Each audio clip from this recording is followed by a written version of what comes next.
लगा लिया भगवान से। और ध्यान लगाकर कैसा ध्यान लगाया, उस समय सारी आसक्तियों का त्याग कर दिया, सब कुछ क्या त्याग किया, खटवांग ने त्याग किया।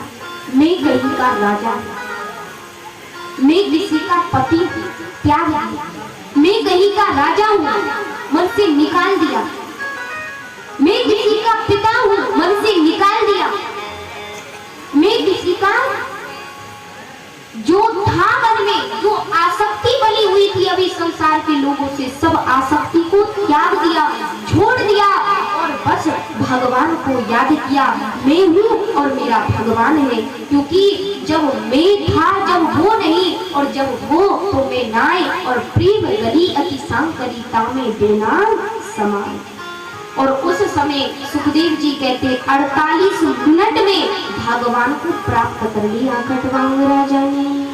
खटवांग नाम राज ऋषि जाते तामि हांस मुहूर्ता सर्वव्रत सज्जे गतवान भयम हरे।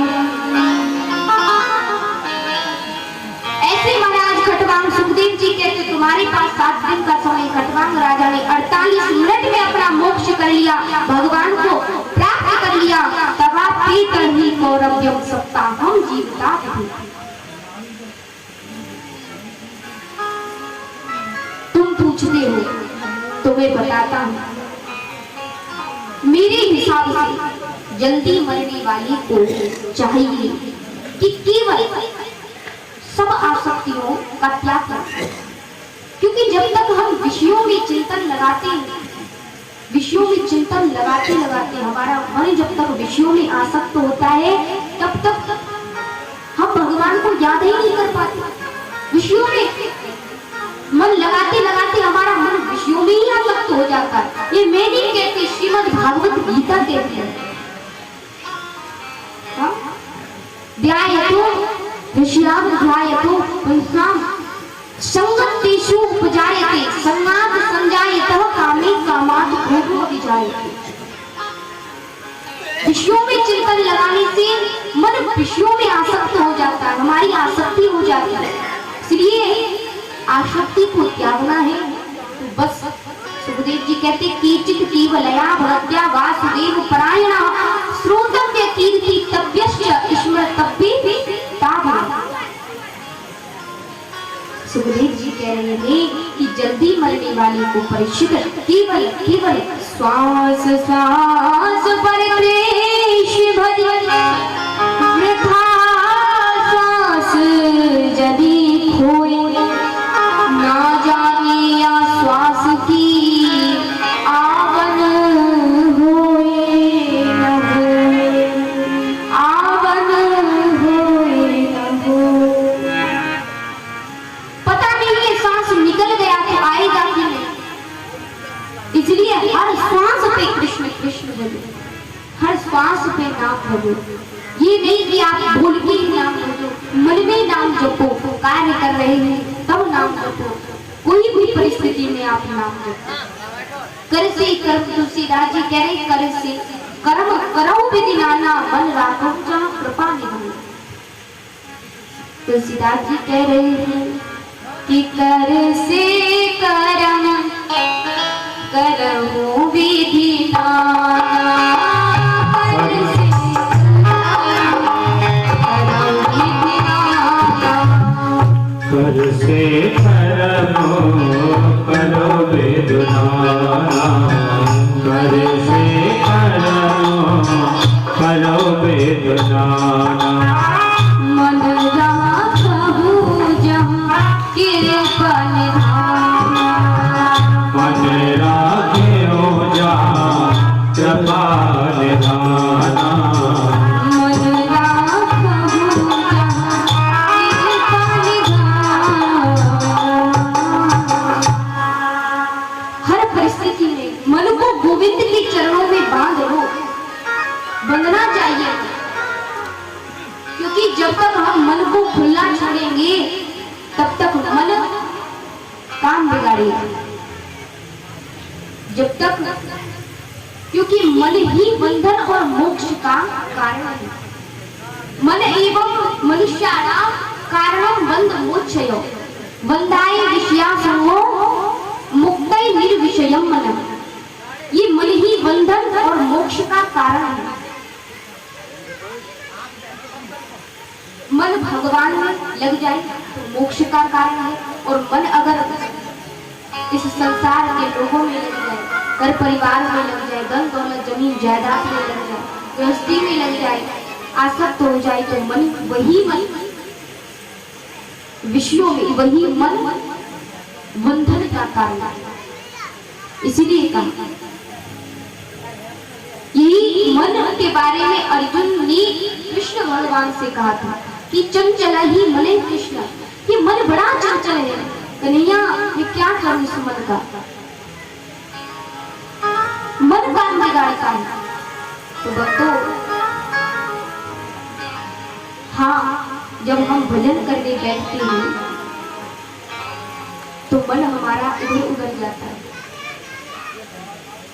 मन लगता ही नहीं भजन। लेकिन ये नहीं कि मन नहीं लगा तो बस उठकर चल दिए, भजन नहीं किया। आप तो भजन करो, मन तो अपने आप स्वतः लग ही जाएगा। आप भजन करो, मन को लगाओ जैसे भी, हाँ? और मन नहीं माने ना, मन बड़ा विचित्र है, ये मानता नहीं है जल्दी से। लेकिन आप मन लगाओ, जैसे मन अगर नहीं माने, मन विचलित होता है, तो मन को फटकारो, डांटो, कहो उससे कि परोपरे ही ना खोया काम ही विक्षाम बनानी, रे दुष्ट मन, क्यों हमारे मन में, क्यों हमारे अंदर दुर्विचार पैदा कर रहा है, क्यों हमारे अंदर बुराई पैदा कर रहा है, क्यों हमको जीने नहीं दे रहा। कहो उससे, जाओ, परोपरे ही न तो काम ही वृक्षाम बनानी, जाना तो दुष्ट मन, जा और वृक्षों में वनों में विचर। हाँ, मुझे भगवान की भक्ति करनी है, मारो उसको, फटकारो।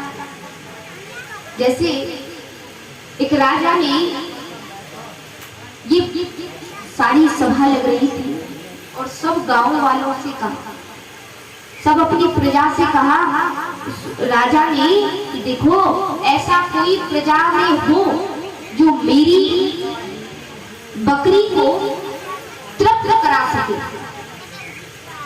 मेरी बकरी को ले जाओ और वन में जाकर खूब चारा खिलाओ, खूब घास खिलाओ, और ये जब तृप्त हो जाए तो फिर ले आए। हमारा आए, कई लोग आए कि हम तृप्त करा लाए,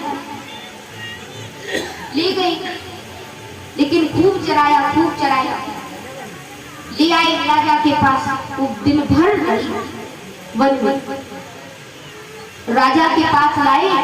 राजा ने जब जैसे ही उसके सामने चारा डाला, वो तो फिर खाने लगी। राजा ने कहा कि अभी तृप्त नहीं हुई है ये। तो महाराज, एक संत सब देख रहे थे, तो वो संत आए निकल के और कहने लगे कि मैं इसे तृप्त करा के लाता मैं। और जब वो संत जी उसे वन में लेकर गए, तो जैसे वो खाने लगते तो उसमें एक डंडा लगाते,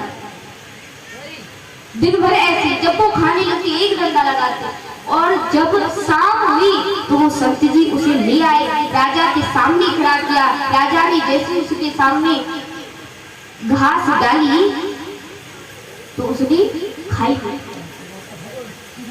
क्यों नहीं खाई? क्योंकि अब की बार खाएगी तो फिर तू पिटेगी, फिर तू डंडा खाएगी। इसलिए अब संत जी से पूछा राजा ने कि बात बताओ संत जी, आपने कैसे इसे तृप्त करा दिया?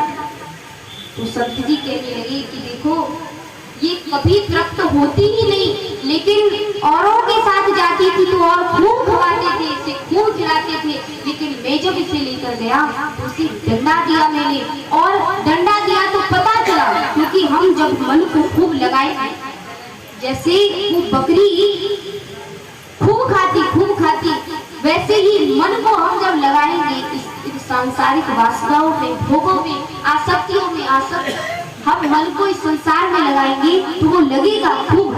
हमने छूट दे रखी है इसलिए वो लगता है, लेकिन जैसे हम उसे फटकारेंगे, हम उसे रोकेंगे, डांटेंगे, तो मन समझेगा भाई ये तो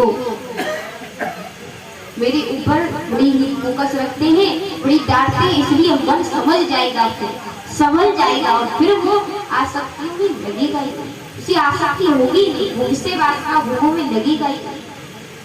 इसलिए कहा मन को कहीं जाने मत दो, और मन को जीतने के 4 उपाय हैं। श्री कृष्ण भगवान गीता में कह रहे हैं कि जिता सनोजित श्वासो जित संगो जितेन्द्रिय स्थूले भगवतो रूपे मने संधार ये दरिया। 4 आसन है। जितासन, पहले सबसे पहले आसन को जीतो, जितना भजन करो उतना एक आसन पर बैठने की जितना आप नियम करोगे। दूसरा है जित श्वास, श्वास को बस में करके सबसे पहले तो ब्रह्म मुहूर्त में व्यक्ति को उठ जाना चाहिए, क्योंकि कहा कि भैया 4 बजे के बाद सोना सबसे बड़ा अपराध है। ब्रह्म मुहूर्त में व्यक्ति को उठना चाहिए, उठ जाना चाहिए। वो अलग बात है कभी कभी हमें देरी हो गई, अकस्मात कोई कार्य पड़ गया, रात को ज्यादा जग लिए, वो अलग बात है, लेकिन ज्यादा से ज्यादा नियम बनाओ कि हम सुबह प्रातःकाल ब्रह्म मुहूर्त में जाग जाए। एक व्यक्ति ऐसे एक अलमस्त स्वभाव के संत वो कह रहे थे, अरे भैया ब्रह्म मुहूर्त में उठ जाना चाहिए। वो बड़े सबसे कहते थे ब्रह्म मुहूर्त में व्यक्ति को उठ जाना चाहिए, क्योंकि ब्रह्म मुहूर्त जो होता है उसमें भगवान से हमारा सीधा कांटेक्ट जुड़ जाता है, तार जुड़ जाता है। देखिए वो हमेशा जिसने ब्रह्म मुहूर्त नहीं देखा वो ब्रह्म को क्या देखेगा। पहले क्या होता था कि पीसीओ रहा करते थे, एसटीडी जिस पर जाते थे, पहले ऐसे फोन नहीं रखते थे तो एसटीडी पर जाना पड़ता था। हाँ बोलो, एसटीडी पर जाना पड़ता था। किसी से बात करनी हो तो वहां जाकर टेलीफोन रखा रहता था, तब वहां जाते थे और वहां जाकर के फोन मिलाते थे। ऐसा ही था ना पहले, बोलो। तो वहां जाते थे। अब एक व्यक्ति गए, रात के 9 बजे चले गए, बहुत जरूरी काम था, बहुत जरूरी बात करनी थी, चले गए एसटीडी पर। वहां जैसे फोन मिलाया तो महाराज वो तो बिजी बोलने लगा, इस रोड की सभी लाइनें अभी बंद है, कृपया थोड़ी देर बाद कॉल लगाएं। बोलने लगा उस व्यक्ति को 1 घंटा हो गया कॉल करते करते, लेकिन वो तो मिला ही नहीं। दुकानदार सब देख रहा था, कहा कि भैया देख अभी इस समय सब बहुत बात करते रहते हैं, क्योंकि ये टाइम ही ऐसा है, इसीलिए तू ऐसा कर सुबह आ जाना 5 बजे, क्योंकि सुबह आएगा तो सुबह शायद लाइट खाली हो जाए, तो इसलिए अब चला गया। वो 1 घंटा बचा, नहीं काम बना तो बेचारा दुखी होकर चला गया। प्रातःकाल 5 बजे जल्दी आया, बहुत जरूरी काम है, जल्दी दुकान खोलो। ठीक है, अपनी दुकान है, खोल। दुकानदार ने खोल दी दुकान। अब जैसे ही मिलाया तो तुरंत मिल गया। बड़ी आश्चर्य की बात, रात को 1 घंटा प्रयास किया तब नहीं मिला, लेकिन सुबह मिलाया तो तुरंत मिल गया। तो बड़ी आश्चर्य की बात है। उस व्यक्ति को बड़ा आश्चर्य हुआ, दुकानदार से पूछा भैया ऐसा क्यों? रात को 1 घंटा बचे, 1 घंटा प्रयास किया लेकिन मिला नहीं। लेकिन सुबह जल्दी से मिल गया। तब कहा दुकानदार ने कि भैया रात को तो सभी लाइटें बंद रहती हैं, बहुत बात करते हैं, बहुत समय लगा लेकिन नहीं मिला क्योंकि सभी लाइटें बंद रहती हैं, लेकिन सुबह सुबह वो बिल्कुल खाली रहता है, इसलिए सुबह मिल जाता है। वैसे ही उस दिन हमने यह प्रसंग पढ़ा तो समझा कि भाई हमें लगता है कि शाम को हम हारे थके आते हैं, आप हारे थके आते हैं, कोई काम धंधा करके आए, कोई कार्य करते हैं, दिन भर आप कोई ना कोई कार्य में बिजी रहते हैं, तब शाम को परेशान होकर के हाथ पैर धो करके आप बैठे भजन में भजन करने के लिए बैठे, तो उस समय हमारा पूरा मन भजन में नहीं लगेगा। लेकिन सुबह प्रातः काल जब आप निश्चित बेफिक्र होकर के स्नान करके आप जब भगवान का भजन करोगे, ध्यान करोगे, तो उस समय लाइनें बिल्कुल खाली रहती है, उस समय का तार जल्दी भगवान से जुड़ जाएगा। बोलिए श्री वृंदावन बिहारी लाल की। तो कहा कि ब्रह्म मुहूर्त में जागो, और बड़ा आश्चर्य रहता था। कहते हैं कि पहले कोई ब्रह्म मुहूर्त में न जागे, कोई सूर्योदय से पहले जाग जाए। सूर्योदय पहले का समय ऐसा था कि कोई सूर्योदय के बाद में जागे तो आश्चर्य होता था, और आज कोई सूर्योदय के पहले जाग जाए तो आश्चर्य होता है। बड़ी विचित्र बात है। इसीलिए ब्रह्म मुहूर्त में जागना चाहिए हर किसी को। तो तीसरी बात, दूसरा कहा कि जित श्वास हो, और तीसरा कहा जित संग हो। संग को हमेशा जीतने का प्रयास करो। हम ऐसी संगति करें जिसके अंदर लक्षण, अच्छे लक्षण हो, सद्गुण हो, और उनकी सद्गुण हमारे अंदर आए। जब हम उनकी संगति करेंगे तो उनके अंदर से उनकी कुछ संस्कार, सद्गुण हमारे अंदर आए। इसलिए कहा कि अच्छे संतों की संगति करो। संगति कैसे होनी चाहिए? सदैव महापुरुषों की संगति होनी चाहिए, सज्जन पुरुषों की संगति होनी चाहिए। हमें एक भक्त की संगति करोगे तो भक्त ही बनोगे, और दुष्ट की संगति करोगे तो दुष्ट ही बनोगे। इसलिए कहा दुसंग सर्वथा त्याज्य। नारद भक्ति सूत्र में लिखा है कि दुसंग सर्वथा त्याज्य, हमेशा दुसंग को त्यागो। अतः संग परित्याज्यो दुष्टा नाम सर्वदैव ही दुसंगी वेद सार्थात खियम राज करने का। अध्यात्म रामायण कहती है कि हमेशा कुसंग को त्यागो। कुसंग में पड़कर हमारा जीवन ही बर्बाद होगा। किसी को अपना मित्र भी बनाओ, किसी को अपना सखा भी बनाओ, तो पहले जांच लो, परख लो कि ये सत्संगी है या कुसंगी है। ऐसे मत बनाओ किसी को। और कहते हैं देखो क्या है कि अगर भक्तों का संग करोगे, जैसे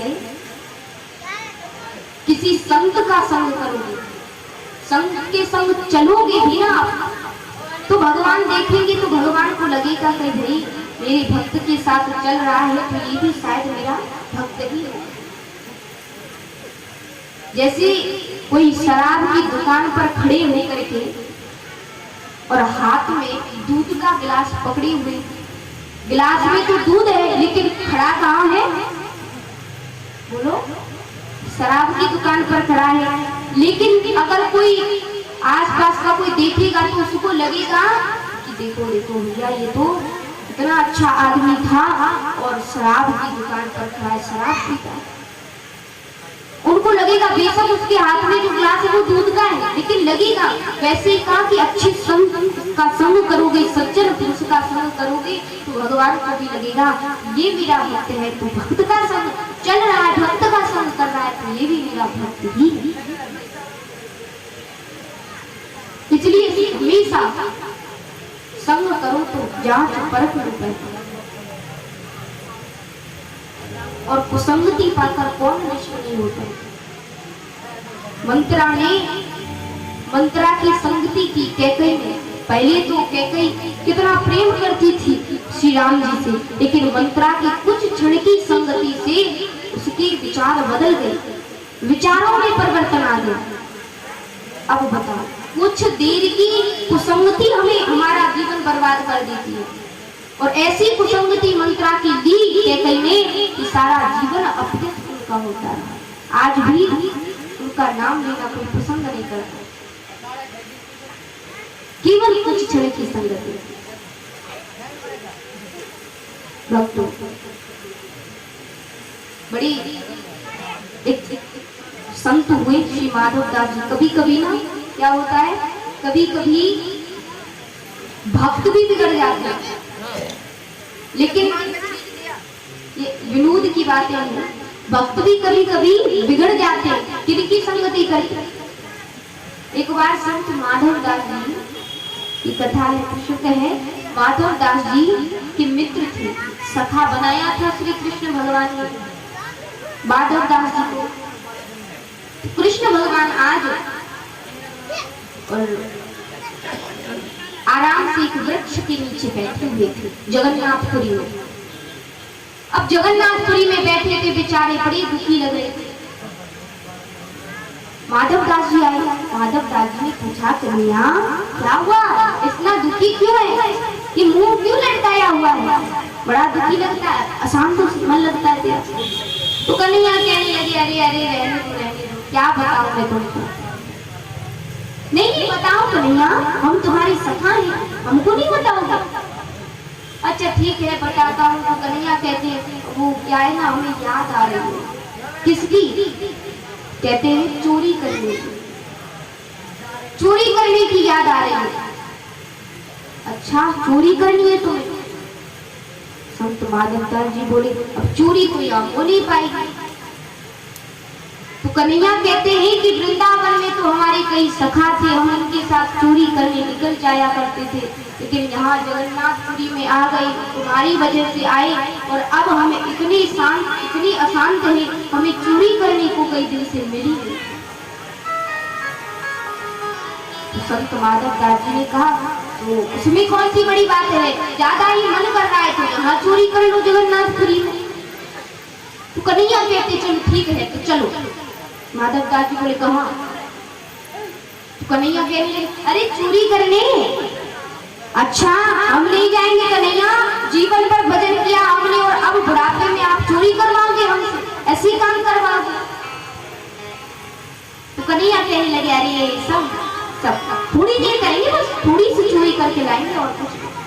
बोले कहाँ जाओगे चोरी करेंगे? तो कन्हैया कहने लगे, अरे वो जगन्नाथपुरी का जो राजा है ना यहाँ का, उसका बाग है, कटहल का बाग है, और वही आनंद से कटहल तोड़ेंगे, खाएंगे, आनंद करेंगे, चोरी करेंगे। तो संत माधव दास जी बोले, अच्छा वो राजा, अरे वो महाराज तो हमारी शिष्य, उनसे तो हम मांग लाएंगे, इसमें क्या बड़ी बात है। कन्हैया कहने लगे, नहीं, मांगने में वो आनंद नहीं है जो चोरी करने में, हमें चोरी करनी है।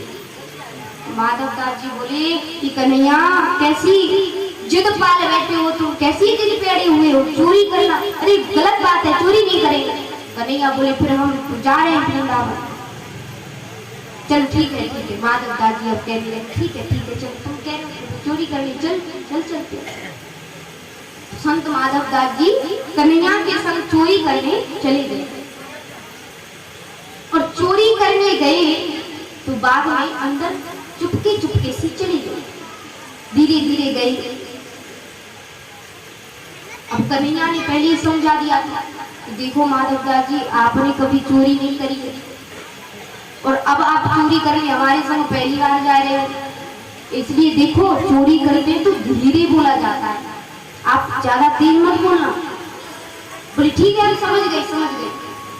संत माधव दास जी चले गए, कटहल के बाग में प्रवेश किया, एक वृक्ष के नीचे खड़े हो गए। अब संत माधव दास जी कहने लगे कन्हैया ने तो कहा था धीरे बोलना, लेकिन संत माधवदास जी कहते हैं अरे कन्हैया बोलो, किस पेड़ पर चढ़े कटहल तोड़े, किस पेड़ पर चढ़कर कटहल तोड़े। कन्हैया कहने लगी मरवाओ कि क्या, ये धीरे बोलो। अच्छा, माधवदास जी की जब बात को सुना तो वही उसका मालिक जो था बाग का मालिक, तो वो उसने सुना कोई ना कोई चोर आया, चोर प्रवेश कर गया। उसने सुना तो कहने लगा अच्छा अच्छा रुको अभी चढ़वाता हूँ पेड़ पर। डंडा लेकर दौड़ा और जैसे ही दौड़ा तो माधवदास जी और कन्हैया दोनों छुप छुप। मालिक ने देखा तो देख कर चला गया, फिर जाकर सो गया। तो माधवदास जी से कन्हैया ने कहा कन्हैया कि माधवदास जी धीरे बोलो, हम बाग में हैं, कोई महल में नहीं खड़े, बाहर नहीं खड़े, हम यहाँ परतंत्र हैं, पता है तुम्हें। माधवदास जी बोले हाँ हाँ हमें सब बता। अब माधवदास जी को पेड़ पर चढ़ा दिया। अब पेड़ पर चढ़ गए, कन्हैया नीचे खड़े हैं। कन्हैया कहते हैं कि माधवदास जी देखो हम नीचे खड़ेंगे, तुम तोड़ लेना और हमको नीचे पकड़ा देना। अब माधवदास जी तो खड़े हुए पेड़ पर, तो अब ध्यान भूल गए कि कन्हैया ने कहा था धीरे बोलना, आप फिर से तेज बोल गए अरे कन्हैया सुनते हो कौन सी कटहल तोड़े, ये वाली तोड़े या वो वाली तोड़े। अब दौड़ा जो मालिक, अब तो दौड़ा और जैसे ही दौड़ने की आवाज सुनी कन्हैया को उसी समय अंतर ध्यान हो गई। लेकिन माधवदास जी संत थे और संतों के वस्त्र कभी इस झाड़ी में लिपट गए तो कभी उस झाड़ी में। माधवदास जी वही पेड़ पर चढ़ते रहे, बेचारे उतर ही नहीं पाए। इतने में बाग का मालिक आया और अब चेहरा देख नहीं पाया कि ये माधवदास जी हैं, तो डंडा हाथ में लिए हुए था, जोर से 2 डंडा लगाए और अब कहता है कि अब तोड़वाएंगे तुम्हें कटहल, अच्छी तरह से तोड़ ली, खूब कटहल खा ली, अब चलो। पकड़ कर ले गए, 4 सैनिक बुलाए, सैनिकों ने पकड़ा माधवदास जी को, पकड़ करके खड़ा, रुको अब राजा के सामने तुझे पेश करेगा। राजा के सामने पेश किया गया।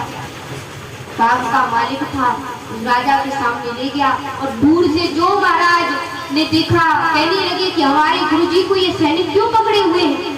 पास जाकर कहा अरे गुरुजी आप ऐसे क्यों, मालिक से कहा, डांट कर कहा अरे मूर्ख हो क्या, हमारे गुरुजी है इनको क्यों पकड़ा हुआ।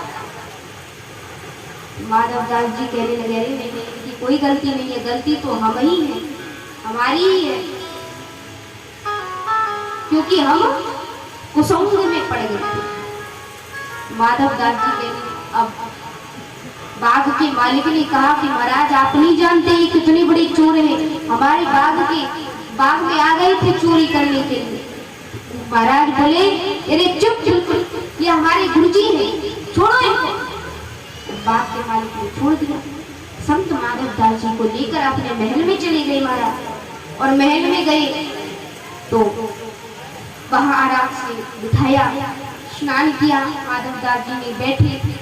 अब माधवदास जी से महाराज पूछते हैं महाराज आपको कौन सा जरूरी काम आन पड़ा जो आपको चोरी करनी पड़ी। हाँ, माधवदास जी कहने लगे कि पूछो मत महाराज, सारा समाचार सुना दिया। वो हमारे कन्हैया है ना, उनके संग में पढ़कर, उनके कुसंग में पढ़कर हमारी ये हालत हो, क्या कर उनके साथ। आज उन्हें चोरी करने का बड़ा मन था तो वही ले गए थे हमें। और जो यह बात राजा ने सुनी, आंखों में आंसू आ गए, भाव विह्वल हो गए। आज कहने लगे कि माधवदास जी आपको उन प्रभु के दर्शन, और उसी दिन महाराज ने वहां जगन्नाथपुरी के राजा ने वो सारा की सारा कटहल का बगीचा आज कृष्ण के नाम कर दिया। कृष्ण के कन्हैया के नाम किया माधवदास जी, ये सारा की सारा बगीचा में कन्हैया के नाम करता। अब माधवदास जी लेकर आए, उस पर्चा हाथ में लगा है, कागज हाथ में लेकर के, और कन्हैया आराम से बैठे हुए। माधवदास जी ने जो देखा, माधवदास जी से कहने लगे कन्हैया ओ हो आ गए महाराज, कितनी कटहल खाकर आए हैं। माधवदास जी कहने लगे, अच्छा कन्हैया, आज के बाद चोरी करे हमें मत ले जाना, नहीं तो हमसे बुरा कोई नहीं होगा। माधवदास जी से कहने लगे कन्हैया कि माधवदास जी कैसी खातिरदारी रही वहां राजा के महल में। माधवदास जी बोले, कन्हैया देखो, तुम हमें चोरी करने के लिए, तुमने हमें चोरी करने के लिए तुम हमें ले गए, लेकिन देखो तुम तो हमें चोरी करने को ले गए थे, लेकिन हम तो सारा की सारा बगीचा ही तुम्हारे नाम करवा कर लिया है। ये लो, और पर्चा दिखाया। कन्हैया ने देखा और उस समय संत माधवदास जी से कहने लगे कन्हैया कि माधवदास जी, आप तो बहुत बड़े भक्त हैं, आपसे तो हमारी हंसी विनोद चलता ही रहता है, वो लीला मात्र था। माधवदास जी बड़े प्रसन्न हुए कन्हैया के संग। कन्हैया ने अपना सखा बनाया माधवदास जी को। महाराज इस तरह कभी कभी कन्हैया का संग करके और माधवदास जी को भी दो डंडे खाने पड़े थे। इसलिए संग का कहा, ये तो विनोद की बातें हैं खैर, पर संग हमेशा सत्पुरुषों का करना चाहिए, अच्छे संतों का, सज्जन पुरुषों का करना चाहिए। संग सर्वात्मना त्याज्य सच्चित्युक्तम न शक्यते, हमेशा सत्पुरुषों का। और यही कहा तीसरी बात, जित संगो, संग को हमेशा जीते। और चौथी बात कहा कि जितेंद्रिय, अपनी इंद्रियों पर विजय प्राप्त करना, इंद्रियों को वश में रखना। इंद्रियों को जिसने संयमित नहीं किया उसका जीवन व्यर्थ है। एक तो योगा वशिष्ठ में एक बार आता है कि एक बार पहलवान आपस में कुश्ती लड़ रहे थे। श्री राम भगवान और वशिष्ठ जी महाराज देख रहे थे कुश्ती को। वशिष्ठ जी महाराज ने कहा, देखो राम, ये दोनों पहलवान जो लड़ रहे हैं कितनी बलशाली है, और जिसकी जीत हुई तो वशिष्ठ जी कहने लगे, देखो ये तो बड़े बलवान है, इन्होंने उनको धरपड़का, इन्होंने इनको मार दिया। तो राम जी ने योगा वशिष्ठ में वशिष्ठ जी महाराज से कहा है कि मैं उसे पराक्रमी नहीं मानता जिसने इस शरीर को बलशाली बनाया, और बलशाली बना करके अपने शरीर को बलशाली बना करके और दूसरे कुश्ती लड़ना, एक पहलवान ने दूसरे पहलवान को हराया, मैं उसे पहलवान नहीं मानता। सबसे बड़ा पहलवान तो उसे मानता हूँ मैं, तरंती मातंग घटा तरंग रणाम बुद्धि मई तेना सूरा सूरा से एभे मन इस तरंती मातंग घटा तरंग। उस समय श्री राम भगवान ने कहा था कि मैं उसे बलशाली नहीं मानता, मैं बलशाली उसे मानता हूँ, पहलवान उसे मानता हूँ जिसने अपनी इंद्रियों पर विजय प्राप्त की, अपनी इंद्रियों को जीता। तो इसलिए कहा कि जिते इंद्रियों, हमारी इंद्रियों 5 ज्ञानेंद्रिय, 5 कर्मेंद्रिय, ये 10 हमारी इंद्रियां हैं। तो इंद्रियों पर हमें विजय प्राप्त, जल्दी से विजय प्राप्त भी नहीं कर पाते, लेकिन कहा भाई इंद्रियों पर विजय प्राप्त तो बड़े बड़े संत महात्मा भी नहीं कर पाए। लेकिन हमारा कहना बस इतना है कि जो इंद्रियां हमारी गलत सोचती है, गलत का संग करती है या किसी बुरे कार्य की तरफ जाती है, तो उन्हें सही कार्य की तरफ मोड़ो। यही इंद्रियों पर विजय प्राप्त करना है। बोलिए श्री बांके बिहारी लाल की जय। मोय अपनी शरण में रख ली जो राधा बरसाने वारी, राधा बरसाने वारी, श्यामा बरसाने वाली। अरे मोय अपनी शरण में रख ली